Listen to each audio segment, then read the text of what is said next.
Assalomu alaykum aziz obunachilar. Bemorimiz 19 yoshdalar.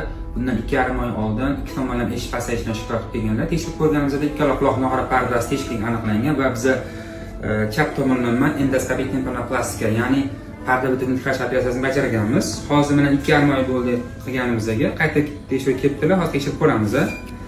Parda juda ham katta tekshiruv bor edi. Hozir buni ham rasmini qo'yib qo'yamiz ekranga. Va hozir mana qayta ko'rib pardadan operatsiyadan keyin holatini ko'ramiz. Borib ketguncha. Demak, mana pardaning holati ko'rishingiz mumkin. Parda butunligi tiklangan, qon tomiri o'sib, juda ham ideal holatda turibdi. Bular yana biroz murakkab operatsiya bajarilgan, ya'ni suyunchalar chirib ketgani aniqlangan. Biz protez qo'yganmiz, ya'ni suyuncha qo'yganmiz va parda butun tiklaganmiz. Ikkita operatsiya bitta yigitda bajarilgan.